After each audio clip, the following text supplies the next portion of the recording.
She stood on the sidewalk with a cardboard box pressed against her chest, feeling the weight of everything she'd just lost settling into her bones like winter cold that refuses to leave. Inside that box were the small, meaningless artifacts of a job that had just decided she was disposable. A coffee-stained mug she'd bought on her first day, a half-dead succulent that had somehow survived 3 months of fluorescent lighting, and a name tag that now felt like evidence from a crime scene where her dignity had been murdered. Just 10 minutes earlier, her manager had looked at her with the kind of cold indifference reserved for people who've already been erased from a story, and delivered the words that were now playing on an endless loop in her mind. "You abandoned your post yesterday, and we can't have that kind of unreliability on our team."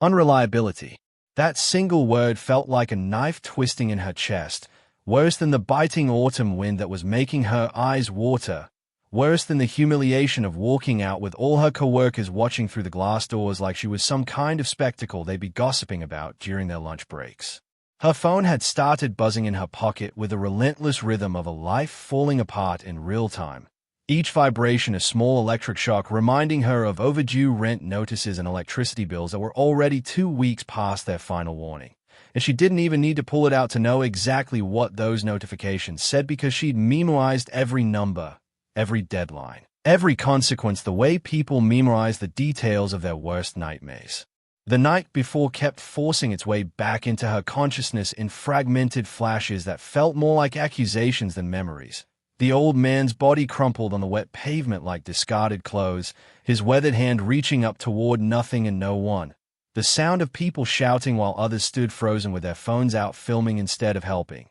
And her own legs carrying her forward without permission from her brain. Without any thought about what it might cost her. Just pure instinct driving her to kneel beside a stranger who was drowning in his own confusion and pain. Now she was the one drowning, paying the price for a moment of humanity that her employer had calculated as worthless compared to an unattended register and a line of impatient customers who probably didn't even remember her face. But what none of them knew, not her manager who'd signed her termination papers with bureaucratic efficiency, not the co-workers who were probably already dividing up her shifts, not the customers who'd complained about the wait, not even her own terrified, exhausted mind that was trying to figure out how she'd survive the next week, was that in less than 24 hours, Wealth would pull up to the curb of this very street in a form none of them could have imagined, searching for the one person. Everyone else had been too busy to notice, the kindest soul on a block full of people who'd learned to look the other way.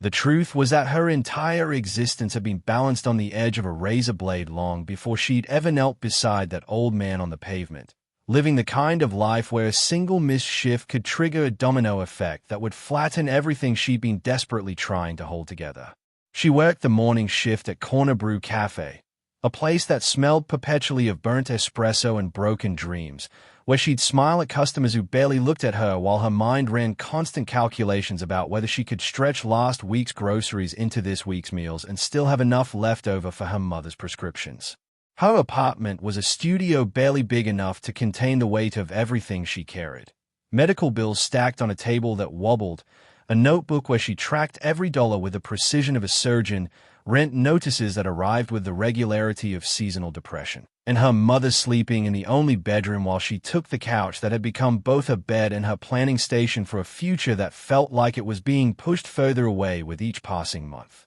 Her boss, a man whose entire personality seemed constructed from disappointment and cheap cologne, had already pulled her aside twice before with warnings about spending too much time helping elderly customers who fumbled with change or needed help reading the menu, reminding her that efficiency mattered more than whatever she thought kindness was worth in the grand economic scheme of his profit margins. She'd nodded and apologized both times because in her neighborhood, jobs like this didn't come with second chances, and everyone knew that behind every employed person was a line of desperate applicants willing to work for less and complain about nothing. There had been a dream once, something she'd whispered to herself during those quiet 4 a.m. moments when her mother's breathing was steady and the world felt like it might actually contain possibilities. She'd wanted to go back to school, take night classes in nursing or maybe business management. Perhaps even save enough to open a small food truck that served her mother's recipes, the kind of food that made people remember what home was supposed to taste like.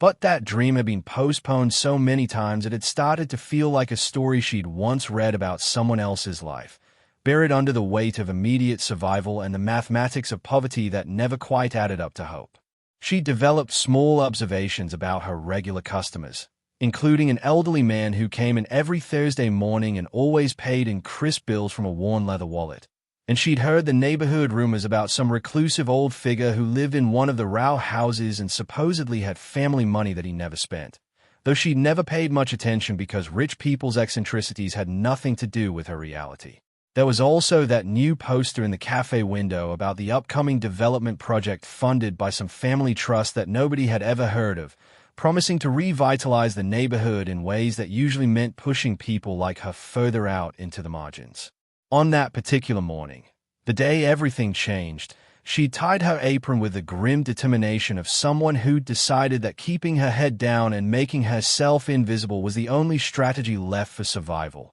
Walking into her shift with the singular focus of not making waves, not drawing attention, not giving her boss any reason to remember her name. The morning rush had turned the cafe into a barely controlled chaos of impatient customers and hissing espresso machines when she caught movement through the front window that made her hands freeze mid-scan over a carton of milk. An old man was stumbling near the curb outside, his gait wrong in a way that sent alarm bells ringing through her body, and she watched as his hand moved to clutch at his chest with the kind of desperate grip people use when something inside them is breaking. His face had gone the color of old newspaper, that gray-yellow shade that meant blood wasn't flowing where it needed to go, and even from inside the cafe she could see the moment his legs betrayed him and he started that terrible slow-motion collapse toward the concrete. Her heart hammered against her ribs while her mind split into two warring factions. One screaming that if she left this register with a line of 8 people waiting and her boss somewhere in the back office doing inventory, she would absolutely lose this job that was the only thing standing between her mother and medical bankruptcy. And the other voice, quieter but more insistent, whispering that a human being was dying on the sidewalk while she stood here scanning groceries like his life was worth less than the inconvenience of making customers wait. The customer directly in front of her, a middle-aged woman in yoga pants clutching a protein shake, glanced outside and muttered to her friend, "God, someone should really help that guy." But neither of them moved, and nobody else in the line seemed to register that what was happening outside the glass was more important than their organic quinoa and oat milk lattes. She felt the scanner slip from her fingers before her brain had fully committed to the decision, her body already moving on some autopilot driven by the part of her that still believed people mattered more than protocols, and she pushed past the sliding doors into the sharp automare that hit her face like a slap of reality. She dropped to her knees beside him on the cold pavement, her wet pants soaking through instantly from the dampness, and pressed 2 fingers against his neck searching for a pulse that was there but thready and weak like a candle flame in wind. His eyes were half open but unfocused, his breathing shallow and labored, and she shouted over her shoulder for someone, anyone, to call emergency services while she shifted him carefully onto his side into what she remembered from a CPR class she'd taken 3 years ago was called the recovery position. Her hands worked on instinct, unwinding her scarf to ball it up and place it under his head because the concrete was unforgiving and cold, and she noticed people had gathered in a loose semicircle around them, most of them holding up phones to film the scene like it was entertainment designed for their social media feeds rather than a man's life hanging in the balance. She could hear her manager's voice before she saw him, that distinctive bark of authority mixed with barely contained rage, and then he was standing over her shouting something about leaving the till unattended and liability and unauthorized emergency responses,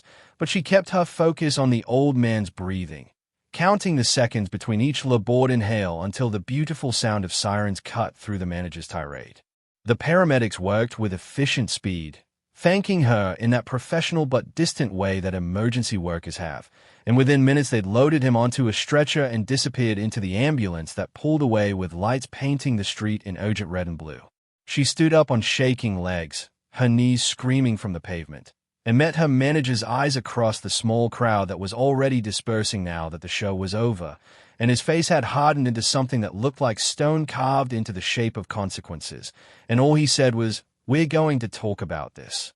The conversation in her manager's office had the sterile quality of an execution carried out by bureaucracy, with him sitting behind a desk that made him feel powerful while reciting phrases that sounded like they'd been pulled directly from some corporate manual written by people who'd never had to choose between a job and a human life. He called it abandoning her station during peak hours, transformed her active into language about potential inventory losses and liability exposure and violations of protocol. His word carefully constructed to make her heroism sound like recklessness, like she'd committed some cardinal sin against the sacred profit margins rather than doing the one thing that actually mattered in a world that had forgotten how to care about anything that couldn't be quantified on a spreadsheet. She tried to explain that a man was dying, that she'd saved someone's father or grandfather or husband, and he'd responded with the kind of practiced indifference that comes from years of prioritizing policy over people, telling her that good intentions unfortunately didn't align with corporate standards and that this decision was final and effective immediately.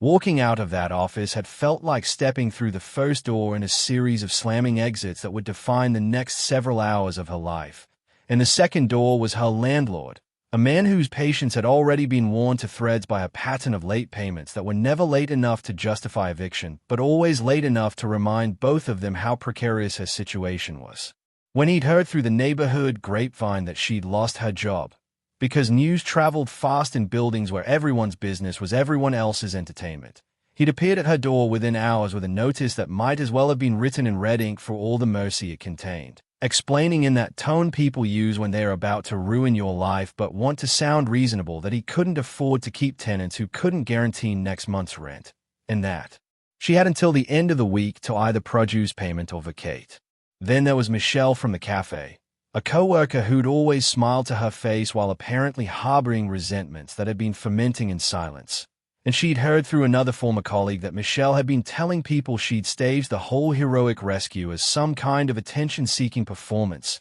spreading poison disguised as concern about how convenient it was that the incident happened right where customers could see, twisting an act of desperate humanity into calculated theater. Every consequence was connected to something she'd known was fragile. Her finances that never had buffer room for emergencies. Her boss who'd already been looking for reasons to cut costs. Her lease that had always been one missed payment away from disaster. Her workplace relationships that she'd mistaken for friendships until crisis revealed them as alliances of convenience that dissolved the moment she became inconvenient. She'd carried that cardboard box through streets where she could feel eyes watching from windows. Neighbors who'd already heard fragments of the story filtered through layers of gossip and judgment, and climbing the stairs to her apartment had felt like ascending towards some judgment she hadn't yet received but could already feel waiting for her. That evening she'd sat on the floor of her apartment surrounded by bills that looked like accusation letters and bags she'd started packing because denial wasn't a luxury she could afford,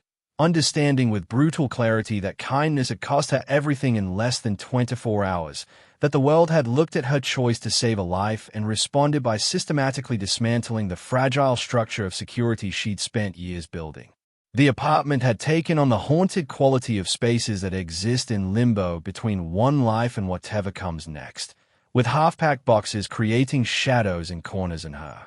Possessions sorted into piles that represented triage decisions about what mattered enough to carry into an uncertain future. It was past midnight when she found herself replaying the scene over and over like footage stuck on loop in her mind, torturing herself with alternative scenarios where she'd simply called emergency services from inside the cafe and kept her hands on that scanner and preserved the job that was now gone, wondering if she'd been foolish to think that her intervention had made any real difference when trained paramedics would have arrived regardless, and maybe she'd sacrificed everything for nothing more than the temporary comfort of feeling like a good person. Her phone had become a portal to other people's judgments, the screen glowing with a handful of sympathetic messages from people who didn't know her well enough to offer actual help, mixed with comments on a neighborhood social media group where strangers debated whether she'd been brave or reckless, and she'd found a short news clip from a local station that covered the incident in 4 to 5 seconds without mentioning her name,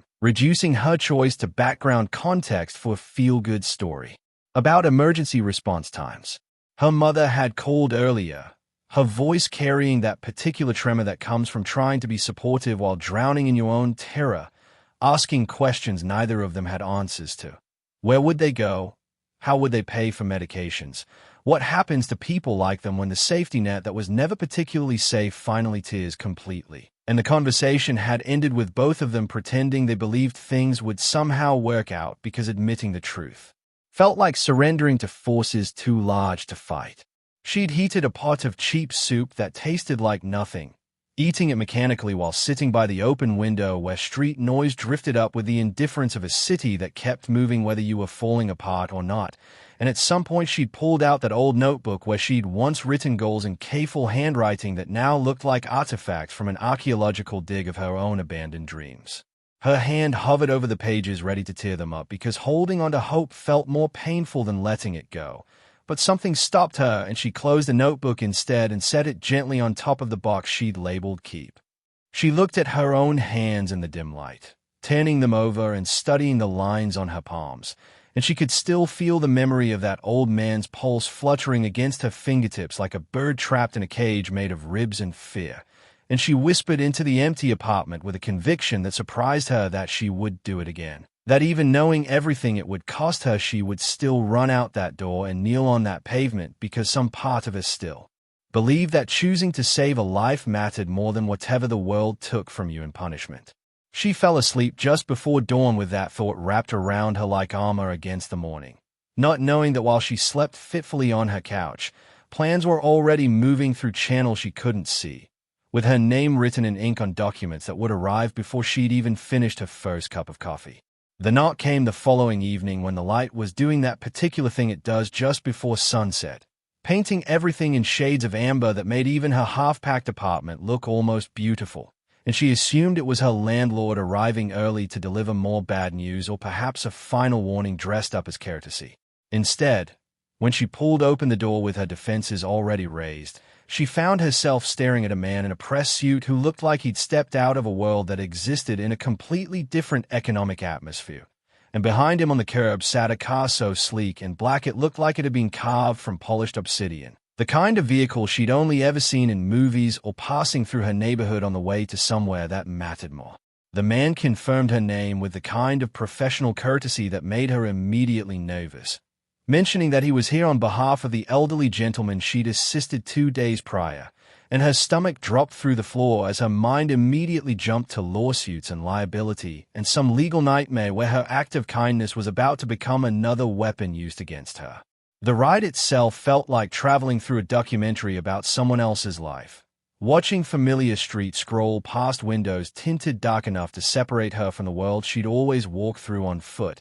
and the leather seats beneath her felt too soft, too expensive, like she was contaminating something valuable just by sitting there in her worn jeans and secondhand jacket. They arrived at a building that radiated the kind of quiet wealth that doesn't need to announce itself, all clean lines and understated elegance, and she was led through corridors that smelled like furniture polish and old money into an office where a middle-aged man with kind eyes and expensive glasses stood to greet her with a handshake that felt genuine rather than performative. He introduced himself as the son of the man she'd helped, explaining in measured tones that his father was the founder of a regional grocery chain she'd shopped at her entire life without ever connecting the generic store brand to actual human ownership, and that the old man had woken up in his hospital bed asking repeatedly about the young woman who'd refused to leave his side even when it cost her everything. The son's voice carried a weight of gratitude that felt almost too heavy to bear as he outlined what his father had insisted upon: a financial package substantial enough to cover her immediate debts and provide a cushion she'd never known,